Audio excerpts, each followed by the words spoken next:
Olá, começa agora Verso Paulista, o programa é uma realização da Associação Paulista Viva, uma organização da sociedade civil de interesse público e sem fins lucrativos, que atua pela melhoria da qualidade de vida, preservação, segurança urbana e valorização da região da Avenida Paulista. Nós vamos trazer reflexões e histórias de convidados que falarão sobre as suas experiências com a avenida. Hoje eu vou entrevistar o consultor de negócios para o varejo, Júlio Tacano. É um prazer recebê-lo. Olá, Alessandra, tudo bem? Olá, telespectadores do Verso Paulista. É um prazer estar aqui com você hoje. Júlio, o senhor, na verdade, tem um escritório de arquitetura e ele oferece uma consultoria que ultrapassa o projeto, né? Abrange desde a fachada até a parte de iluminação. Eu queria que o senhor explicasse um pouquinho a respeito deste trabalho que vocês desenvolvem. Um prazer estar aqui falando sobre isso, porque quando nós falamos em arquitetura, a palavra arquitetura precedida da palavra negócios, ela se torna muito holística. Então, no mundo se conhece uma especialização chamada Design Thinking, que se você traduzir como pensar o design, aqui no Brasil a gente tem desenvolvido a arquitetura de negócio. Pensar o negócio como reposicioná-lo. Então muitos empresários pensam e nos perguntam: Tacano, o que você acha desse terreno que eu comprei? E eu respondo: não posso achar mais nada, você já comprou esse terreno. Já fez a decisão, já é tarde, né, Júlio? Esse terreno já é seu. A arquitetura de negócio, ou pensar o design no processo todo produtivo, significa: para quem esse cliente está desenvolvendo esse negócio? Quais são as oportunidades hoje de negócio no modelo de mercado que ele atua? Quem é o atual consumidor e quem será o consumidor nos próximos anos? Aí já temos uma grande oportunidade. Quais são os meus pilares de negócio que eu atendo esse segmento, por exemplo, que eu atendo a classe BC, feminina, entre 25 e 45 anos? Certo. Um exemplo hipotético. O que essa consumidora quer para o futuro, nas aspirações dela? Uma das estratégias que nós pregamos aos nossos clientes é que o consumidor, ele não sabe o que ele quer que nós digamos a ele o que ele quer comprar. É impressionante, porque nós pensamos nas tendências. Pense você entrando numa loja, e logicamente você como consumidora não vai fugir à regra, você vai olhar a loja e está no seu momento de indulgência. Você vai comprar um presente para a sua sogra, porém você antes de comprar para a sogra vai ver para você, para o seu marido, para o seu filho, e por acaso se você lembrar de um outro produto em outra loja, você vai comprar da sua sogra na outra loja. Isso é o modo antropológico como a consumidora pensa. E estudar essa consumidora, como ela pensa, os consumidores, as crianças, o consumidor geral, é a nossa especialização. Descobrir como ele pensa, para aí sim cristalizar a loja. Entendi. Quer dizer, é um trabalho que vocês fazem muito antes de ter o terreno, como o senhor citou, né? E às vezes, para você projetar uma loja, demora um ano e meio. O cliente pode não acreditar que demore, às vezes, um ano para uma loja ficar pronta. Mas porque não é a loja. É o repensar o negócio, o modelo de negócio, que demora para se pensar todo, reposicionado, para que a gente possa oferecer incrementos entre 35% até 300%. Não, isso é fundamental, né, Júlio? Porque é muito melhor a pessoa, às vezes, esperar um ano para a loja ficar pronta do que depois ela fechar no primeiro ano de vida, não é? Muitos empresários falam assim, mas esse trabalho é acessível? Eu digo o seguinte, que se ele se programar nos seus investimentos, do seu faturamento bruto anual, ele fizer uma provisão de 1,5% para fazer manutenção nas suas lojas, esta verba é suficiente para fazer esse projeto de reposicionamento. Muitos não pensam dessa forma. Alguns deixam de reformar a loja por 15 anos às vezes. É verdade. E a rede fica velha, obsoleta. E aí não vende, a pessoa não consegue identificar por que o negócio dela não está indo bem, por que a empresa dela, né, ficou estagnada. Ficou estagnada. Então nesse momento você se reinventa para buscar esse mercado que você perdeu. Então não é gastar mais, é gastar bem. Nós fazemos uma jornada dentro da loja que a consumidora, ela anda em algumas lojas de Magazine quase 3 km. E o homem, para achar o mesmo produto, uma calça, ele vai andar 800 metros. Então, se a loja ela não for desenhada para a mulher e para o homem, a loja não vai atender os dois públicos. Então, no momento onde a mulher está caminhando esses 2,8 quilômetros, que a gente sabe que ela caminha no Magazine, nós criamos, por exemplo, um lounge para o marido ficar estacionado. Porque ele tem uma capacidade muito inferior à mulher de caminhar dentro da loja. É verdade. Então, normalmente, quando eles vão à loja, eles não gostam de caminhar e não vem a hora de sair de lá, né? Então a gente cria o lounge, que é o estacionamento de marido. Isso tudo já é passado, porém é uma estratégia muito usada no varejo para se reposicionar, para gerar serviços diferenciados para atender esse cliente e surpreendê-lo no momento de compra. Você faz justamente essa migração, né, da indústria para o varejo. Eu queria que você comentasse um pouquinho como é que funciona esse trabalho. Imagina uma indústria que desenvolva produtos, tenha estilistas, logística e entregue o produto para o varejista. E quando esse produto vai para o ponto de venda, ele vai muito mal exposto. Você já deve ter visto isso no Brasil, né? A exposição é péssima, é assustadora. E acaba com o produto, né? Exato. A decisão de compra acabou ali, né? E a marca, nesse momento, ela tem ameaças de percepção, a marca da indústria. Então, nesse momento, a gente desenvolve um trabalho de trade, que é ajudar o varejista a fazer uma exposição correta. Se esse varejista acaba não fazendo esse investimento, a indústria percebe que não é suficiente. O varejo não está preparado para expor perfeitamente esse produto.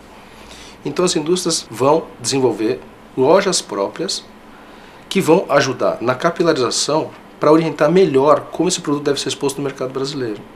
Então isso é uma grande forma de que necessariamente o primeiro caminho da indústria ir para o varejo é fazer uma loja flagship, uma loja símbolo, que faça com que a exposição fique perfeita no ponto de venda, para que os outros clientes dessa indústria falem, puxa vida, eu nunca imaginei que esse produto pudesse ser percebido dessa forma.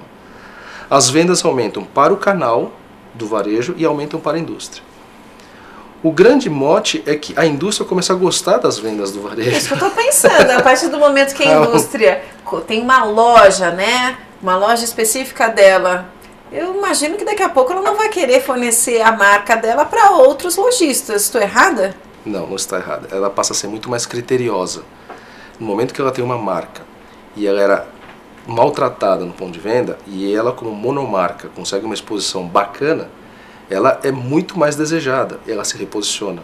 Então essa marca ela oferece incrementos de vendas que permitem inclusive aberturas de capital, crescimento, quase que em modelos que são referências internacionais que já conseguimos fazer aqui no Brasil. Hoje, por exemplo, empresas brasileiras que já estão presentes em mais de uma centena de países começam a olhar esse modelo de negócio. Nos últimos 15 anos, o varejo brasileiro criou seu DNA próprio. E o faturamento metro quadrado no Brasil tem crescido a índices que são reverenciados no BRIC. E isso faz com que países que estejam vivendo crises econômicas digam o seguinte, olha, aqui não tem como vender mais, melhor ir para os países do BRIC. E nós somos a primeira letra desse código, Brasil, Rússia, Índia e China.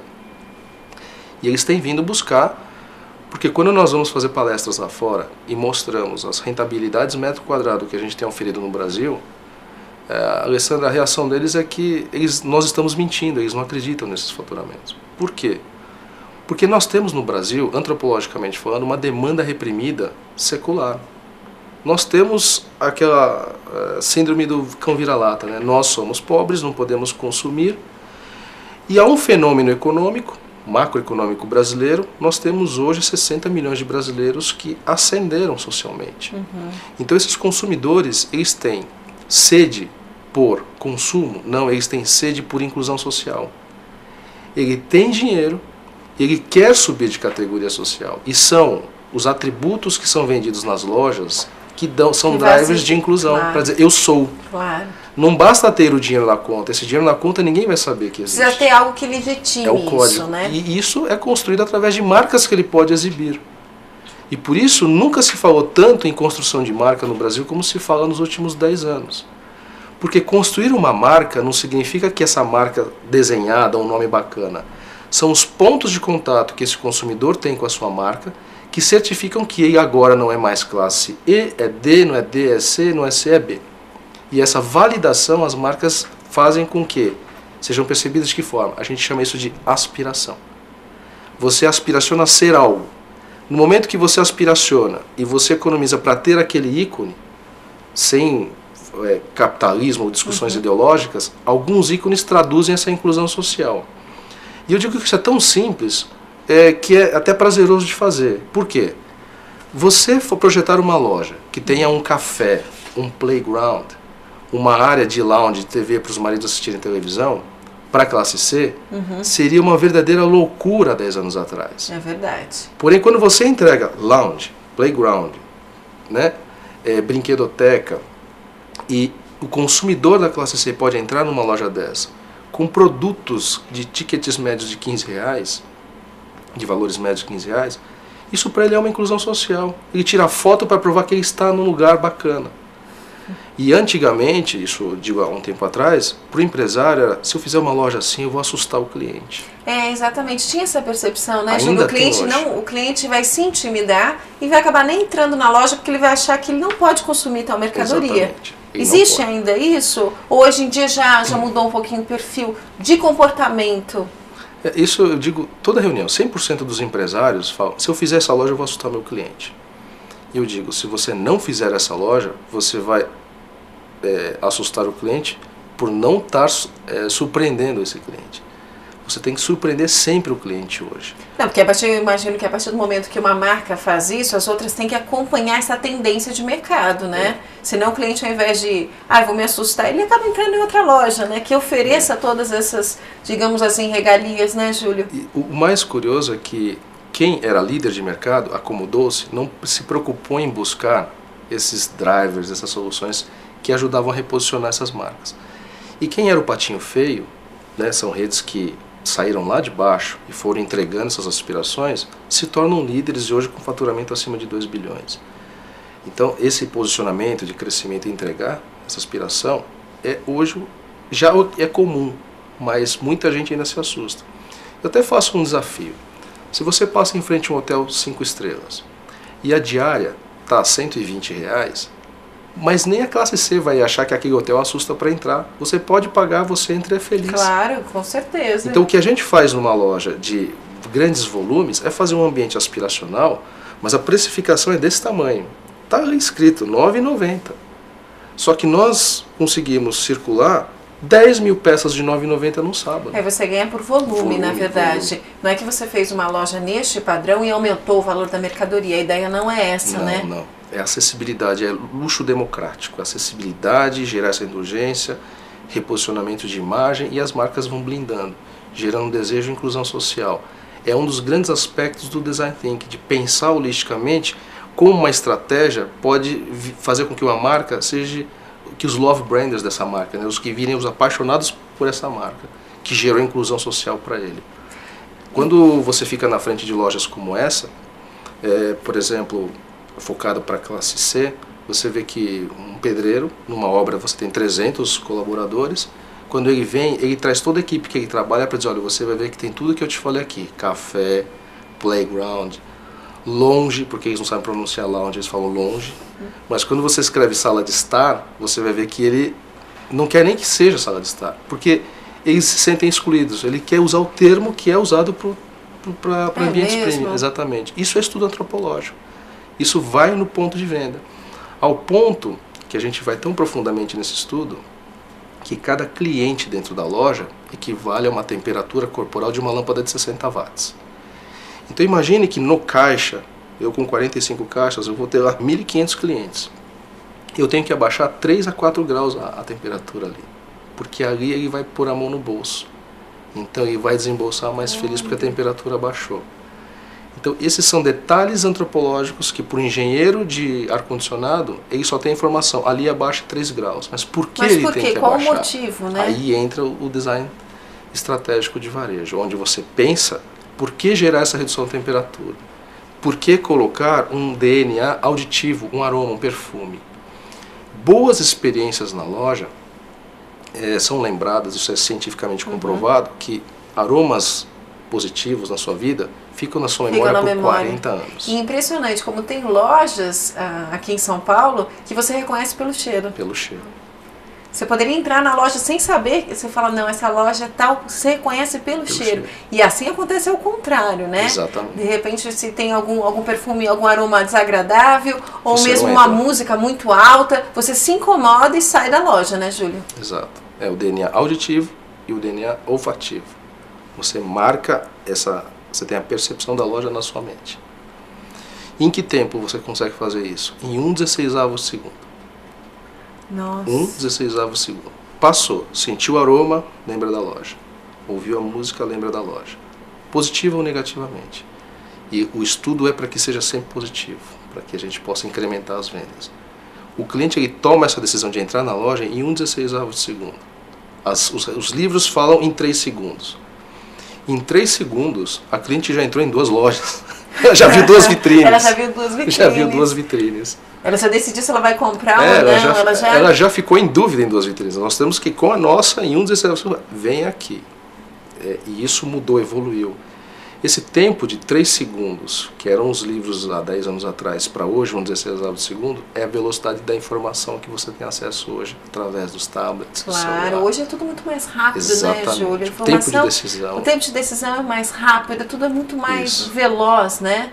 Imagino que a percepção também na hora de decidir também seja. Muito mais rápido. Agora, que tipo de ferramentas vocês também utilizam na hora de elaborar esse projeto?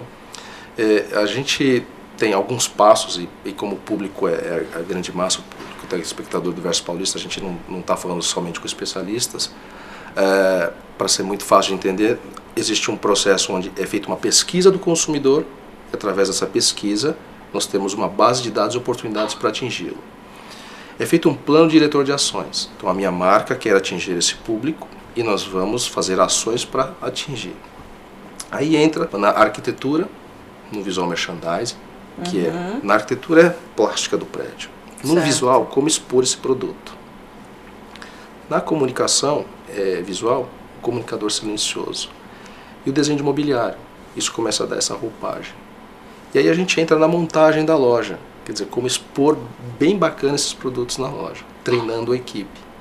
Então, dessa forma, desde pensar a oportunidade até a inauguração e depois a equipe treinada para que esse modelo possa ser replicado em outras lojas, isso nós entendemos através do varejista que é fundamental, porque você pode ter uma loja linda, mas não existe rede com uma loja linda. Claro, com então certeza. Você tem que criar um modelo, e essa sua pergunta é muito importante, acho excelente essa pergunta.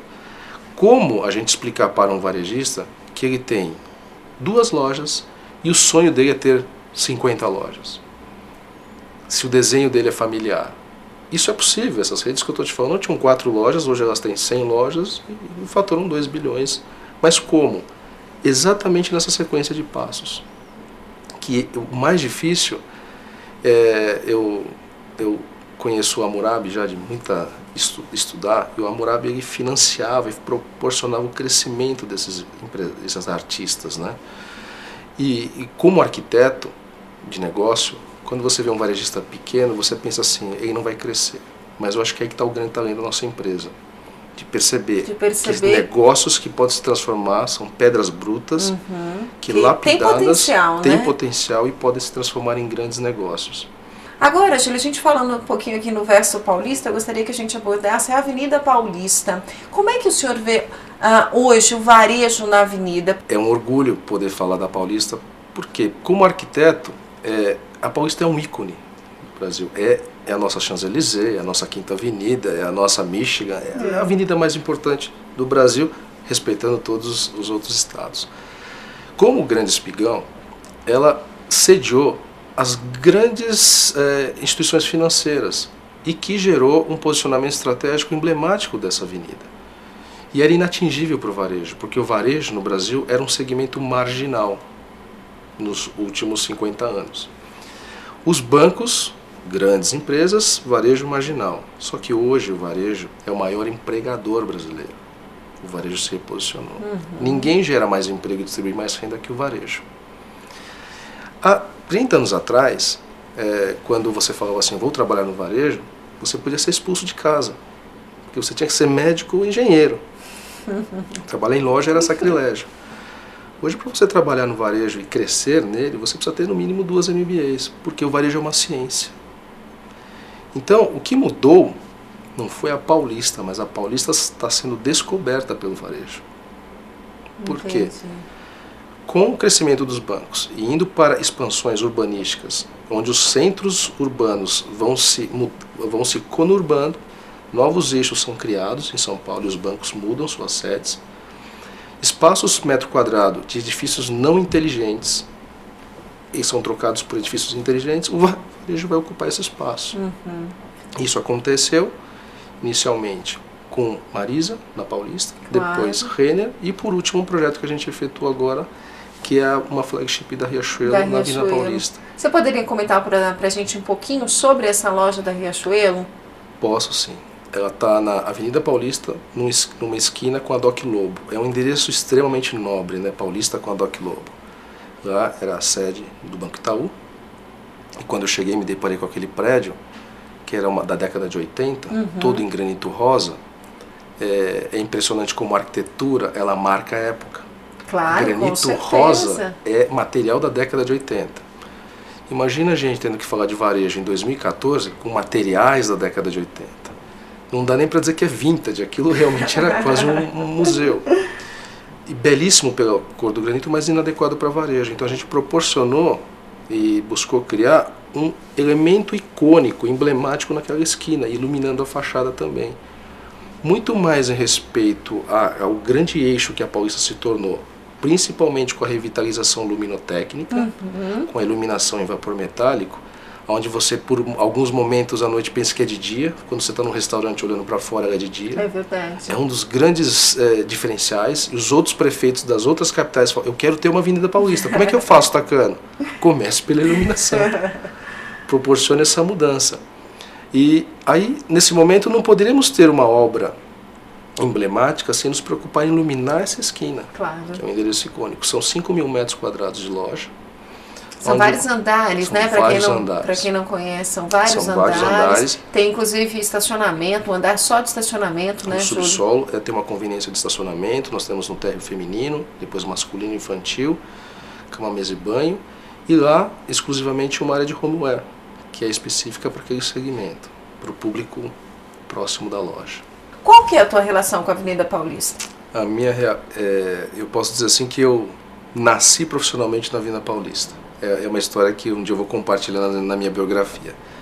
Eu tinha 16 anos, fazia trabalhos de desenho técnico e fui visitar uma arquiteta na Avenida Paulista. Por isso que a Paulista não sai da minha mente, né, minha vida toda. E essa arquiteta me disse o seguinte, eu não posso contratá-lo, Takano, mas eu conheço uma pessoa que certamente precisa de você. E essa pessoa, na verdade, era um diretor de expansão há mais de 25 anos atrás, e é o Aloysio Camargo, da C&A.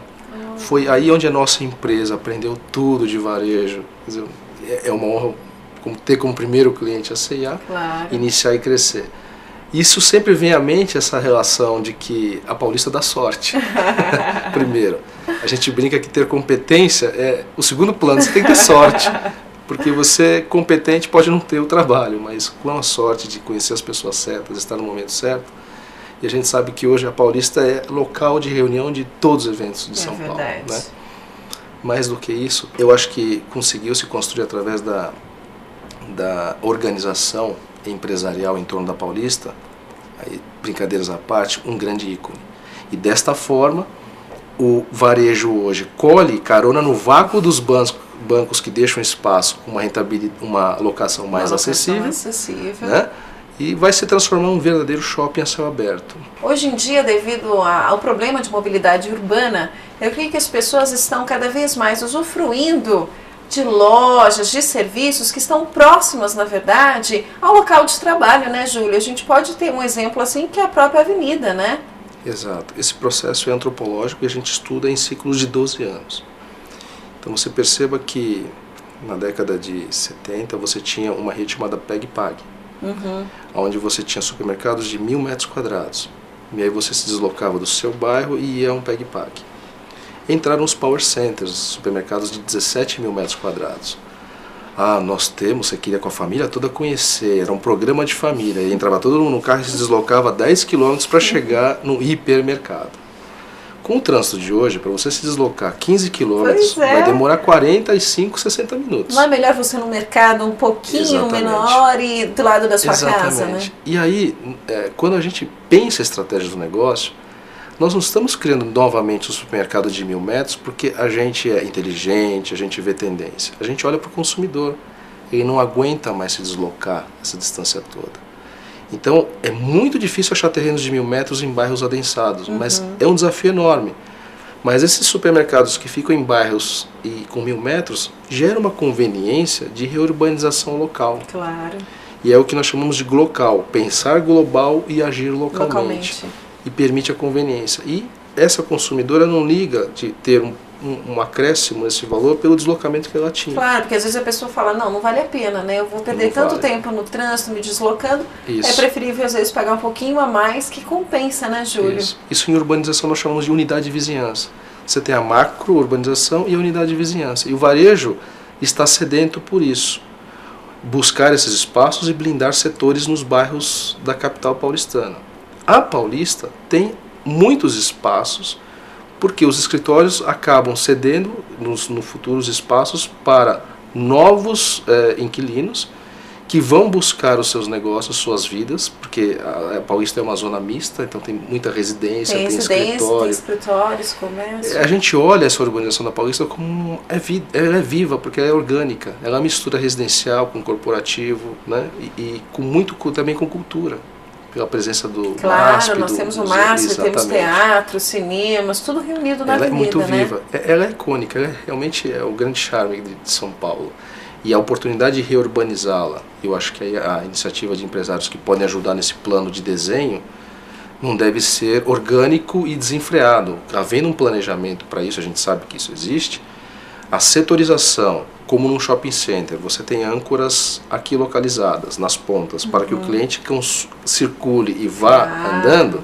Agora, se você concentrar todas as âncoras numa ponta, os varejistas menores ficam desprivilegiados. Com certeza. Isso pensando macroeconomicamente na Paulista, tem tudo para dar certo no futuro. Basta ter essa organização que já existe através da associação. Né? Maravilha, Júlio. Bom, infelizmente nosso tempo está acabando. O senhor gostaria de deixar algumas considerações finais? Eu quero realmente agradecer ao convite do Verso Paulista, Alessandra, pela oportunidade de poder contribuir um pouco, trazer um pouco de inteligência do varejo e desejar só o quê? Boas vendas a todos. Obrigado pelo convite, Alessandra. Maravilha, muito obrigada, Júlio. E você pode mandar sugestões de pautas, indicar outros convidados. Escreva pra gente, versopaulista@associaçãopaulistaviva.org.br. O Verso Paulista fica por aqui. Obrigada pela sua companhia. Até o próximo programa.